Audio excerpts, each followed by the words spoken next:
రాజశేఖర్ను కాపాడపోయి ఇందిర ప్రమాదంలో చిక్కుకుంటుంది. అసలు ఇందిరకేమైంది? నిండు మనసులు సీరియల్ జూలై 9వ ఎపిసోడ్లో ఏం జరిగిందో ఈ వీడియోలో చూద్దాం. ప్రేరణకు ఎక్కిళ్ళొస్తాయి. నువ్వు నన్ను తలుచుకుంటున్నావా, విపరీతంగా తలుచుకుంటున్నావా అని సిద్ధుతో ప్రేరణ అంటుంది. ఏదైనా చిట్కా చెప్పు ఎక్కిళ్ళు ఆగడానికి అంటుంది. వాటర్ తాగు పోతాయని సిద్ధు వాటర్ ఇస్తాడు. వాటర్ తాగినా సరే ప్రేరణకి ఎక్కిళ్ళు తగ్గవు, ముందు ఆగిపోతాయి. నువ్వు చెప్పినట్టే పోయాయి అనగానే మళ్ళీ మొదలవుతాయి. ఇక దగ్గరకొచ్చి కూర్చోమంటాడు. ప్రేరణ పక్కన కూర్చోగానే 7 సార్లు శ్వాస గట్టిగా పీల్చుకుని వదులు అంటాడు. ప్రేరణ కూడా అలాగే చేస్తుంది. అయినా కూడా ఎక్కిళ్ళు తగ్గవు.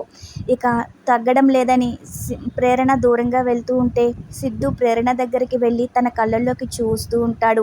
ఫుడ్ ఎక్కువగా తింటే ఎక్కిళ్ళొస్తాయి, మందు కొట్టే వాళ్ళకి వస్తాయి, సిగరెట్ తాగే వాళ్ళకి ఎక్కిళ్ళొస్తాయి అంటే నాకు ఇలాంటి అలవాట్లేమీ లేవు కదా అంటుంది ప్రేరణ. ఓవర్ ఎగ్జైట్మెంట్ వల్ల కూడా ఎక్కిళ్ళొస్తాయి. మనకి జరగబోయే పెళ్లి గురించి ఎక్కువగా ఆలోచిస్తున్నావేమో అంటాడు సిద్ధు. ఏమో నాకు తెలీదు, అంత ఓవర్ ఎగ్జైట్ అయ్యే విషయమేముంది అని ప్రేరణ అంటూ ఉంటే మన పెళ్ళుందిగా, మనకు జరగబోయే పెళ్లి గురించి ఎగ్జైట్ అవుతున్నావేమో అంటాడు. అలా సిద్ధు మాట్లాడుతూ ఉంటే అలా మాటల్లో పెట్టి ప్రేరణ ఎక్కిళ్ళు ఆగిపోయేలా చేస్తాడు. చూడు ఎలా ఎక్కిళ్ళు ఆగిపోయాయో అంటాడు. ఇక సిద్ధు వెళ్ళబోతూ ఉంటే నువ్వు దూరంగా వెళ్తే మళ్ళీ ఎక్కిళ్ళు వస్తాయేమో అంటుంది. అంటే నువ్వు నిజంగా మన పెళ్లి గురించే ఎగ్జైట్ అవుతున్నావా అనగానే ఏమో అది కూడా అయ్యుండొచ్చు అంటుంది ప్రేరణ. మన పెళ్లి జరుగుతుందా, మనం ఛాలెంజ్లో గెలుస్తామా అని ప్రేరణ అంటుంది. ఎందుకు అలా అడుగుతున్నావు అని సిద్ధు అంటే నా బలం బలహీనత రెండూ మా నాన్న. ఆయన గురించి తెలుసుకున్నాక నాకు అది బలహీనంగా మారిపోయిందని ప్రేరణ అంటుంది. ప్రతి అమ్మాయికి ఫస్ట్ హీరో నాన్న. ప్రతి అమ్మాయి మొదటిగా ఇష్టపడేది నాన్నని. నా కోసం మా నాన్న ఎంతో చేశారు. ఇప్పుడు నాన్న నా దగ్గర లేరు, నన్ను కాదని వెళ్ళిపోయారని ప్రేరణ బాధపడుతూ ఉంటుంది. ఇక ప్రేరణ చేయి పట్టుకుని తీసుకెళ్తాడు. ఎక్కడికి అంటే రా చెప్తానని చెప్పి బయటికి తీసుకెళ్తాడు. మరో సీన్లో రంజిత్ ఐశ్వర్య గురించి ఆలోచిస్తూ మెట్లు దిగుతూ జారి పడిపోతాడు. అలా ఐశ్వర్యని చూస్తూ పడిపోతాడు. ఐశ్వర్య వెంటనే రంజిత్ని పట్టుకుంటుంది. ఏంటి ఇలా పడిపోయారు, అలా ఎందుకు స్లిప్ అయ్యారని అడుగుతుంది. కళ్ళజోడు కనిపించట్లేదు, దాని గురించే వెతుకుతున్నాను అంటాడు. ఎక్కడ పెట్టారో మర్చిపోయారా అంటుంది. వెతికితే దొరుకుతుంది కదా అంటాడు. కళ్ళజోడు వెతికి తీసుకొచ్చే పని నేను చేస్తానని ఐశ్వర్య రంజిత్కి కళ్ళజోడు వెతికి తీసుకొచ్చి పెడుతుంది. ఇక మరో సీన్లో రాజశేఖర్ దగ్గరికి ప్రేరణని తీసుకొస్తాడు సిద్ధు. నన్ను కలవడం మీకు ఇష్టం లేకపోయినా మీతో మాట్లాడే అవకాశం నాకు ఇచ్చినందుకు థ్యాంక్స్ అంటాడు రాజశేఖర్. నేను మిమ్మల్ని ఇక్కడికి ఎందుకు పిలిపించానో తెలుసా? మీ వల్ల ప్రేరణ చాలా కష్టాలు పడింది. ఇంత జరిగినా నువ్వెవరికి నిజం చెప్పవా అని అంటాడు సిద్ధు. నోరు తెరిచి నిజం చెప్పమంటాడు. ఇంకా నిజం బయట పెట్టకుండా ఏం సాధించాలని చూస్తున్నారు? మీ కూతుర్ల జీవితం నాశనం అవుతుంది, చూస్తూ కూర్చుంటారా అంటాడు సిద్ధు. నాలాంటి వాడికి భయంతో బ్రతకడమే వచ్చు, ఆ పిరికితనమే ఇన్నాళ్ళు ఉంది, అందుకనే నేనేమీ చేయలేకపోతున్నాను అంటాడు. వాళ్ళని కష్టపెట్టడం ఇష్టం లేక ఇలా బ్రతుకుతున్నాను. నేను నిజం చెప్తే నా కూతుర్లు భార్య ప్రాణాలకు ముప్పు వస్తుంది, ఆ ధైర్యం చేయలేక నిజం చెప్పలేకపోతున్నాను అంటాడు.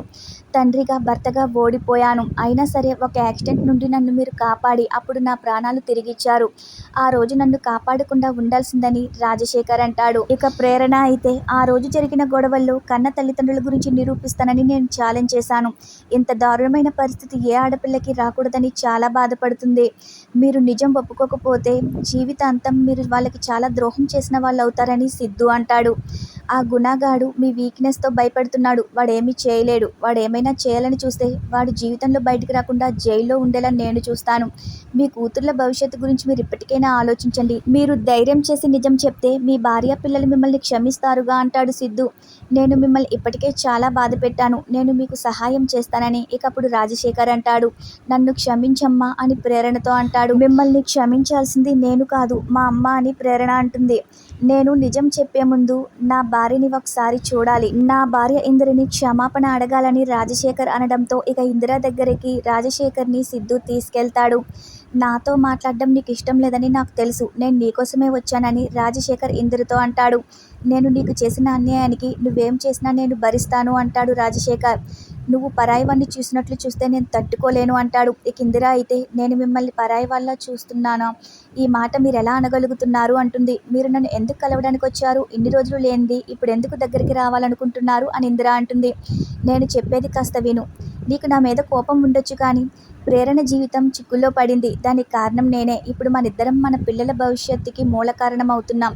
నేను లేకపోయినా నువ్వు పిల్లల కోసం చాలా చేశావు. నీ ముందు నాకు నిలబడే అర్హత కూడా లేదు. నువ్వు నిజం నిరూపించడానికి సాక్ష్యాలు సేకరించావని తెలిసిందని రాజశేఖర్ అంటూ ఉంటే, ఓహో, నువ్విక్కడికి వచ్చింది మా కోసం కాదు, ఈ ఆధారాల కోసమా? ఇవి మా దగ్గర నుంచి తీసుకురమ్మని మీ కొడుకు గుణ చెప్పాడా? ఆ ఈశ్వరి కూడా అలా చెప్పే మిమ్మల్ని పంపించిందా? అందుకే ఇక్కడికి వచ్చారా అని ఇందిర అంటుంది. తీసుకుని పోండని మొహం మీద ఆ పేపర్లు సాక్ష్యాలు విసిరేస్తుంది. నీ మాటలతో నన్ను ఇలా చంపొద్దని రాజశేఖర్ అంటాడు.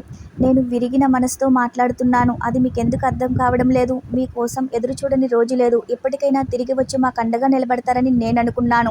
ఒంటరిగా ఉంటూ ఇద్దరి పిల్లల్ని కళ్ళల్లో పెట్టుకుని ప్రేమగా చూసుకున్నాను. మీరు లేరని, జీవితాన్ని మీతో పంచుకోలేనని నాలో నేను బాధపడిన రోజే లేదు. ఏ భార్య అయినా భర్త తన మెడలో తాళి కట్టినప్పుడు మాత్రమే తలుచుకుంటుంది. మీరు ఈ తాళి నా మెడలో కట్టినప్పటి నుంచి ఇప్పటి వరకు సమాజంలో నేను తలదించుకునేలా మీరు చేశారని చాలా బాధపడుతుంది ఇందిర. నా పిల్లలకు ఆ పరిస్థితి రాకూడదు అనుకున్నాను. నా కూతురికి వచ్చింది అని ఇందిర అంటుంది. మాకు సిద్ధు ధైర్యం ఇచ్చాడని, ఈ సమస్యకి పరిష్కారం శాశ్వతంగా చూపించాలని ఈ ఆధారాలు తీసుకొచ్చానని, మా ప్రయాణానికి మార్గం చూపించే దారే ఈ సాక్ష్యాధారాలని ఇందిర అంటుంది. రాజశేఖర్ మాట్లాడుతూ, నేను నీకు మన పిల్లలకి చేసిన అన్యాయానికి ఈ జన్మలో నా మొహం చూపించే హక్కు కూడా నాకు లేదని తెలుసు. నీ దగ్గరికి ఎందుకు వచ్చానంటే, నా ప్రాణాలు పోయినా పర్లేదు, ఇక నేను నిజం చెప్పేస్తాను అంటాడు. ఈ సాక్ష్యాధారాలు సరిపోతాయని నాకు తెలుసు. నా నిజాన్ని కూడా తోడు చేస్తాను అంటాడు. మీకు తోడుగా నేనుంటానని రాజశేఖర్ అంటాడు. నేను నిజం చెప్తున్నాను. ఈ క్షణం నుంచి నాకు మీకంటే వేరే ఎవరూ ముఖ్యం కాదు. నాకంటే కూడా మీరే ఎక్కువ ముఖ్యమని రాజశేఖర్ అంటాడు. ఇప్పుడు కూడా ఈ మాట నీకు చెప్పకపోతే నేను బ్రతికినా చచ్చినట్టే అంటాడు. అప్పుడే బయట నుంచి ఒక రౌడీ గన్తో రాజశేఖర్ని షూట్ చేయడం ఇందిర గమనిస్తూ ఉంటుంది. వెంటనే, నన్ను క్షమించు ఇందిరా అని రాజశేఖర్ దండం పెట్టి వేడుకుంటూ ఉండేసరికి అతన్ని పక్కకి దోసేస్తుంది. ఆ బుల్లెట్ ఇందిరకి తగులుతుంది. ఇక ఇందిర ఒక్కసారిగా కుప్పకూలిపోతుంది. ఈ రోజుతో ఈ ఎపిసోడ్ పూర్తవుతుంది. రేపటి ఎపిసోడ్లోని మరిన్ని ఆసక్తికర విశేషాల కోసం మన ఛానల్ని సబ్స్క్రైబ్ చేసుకోండి.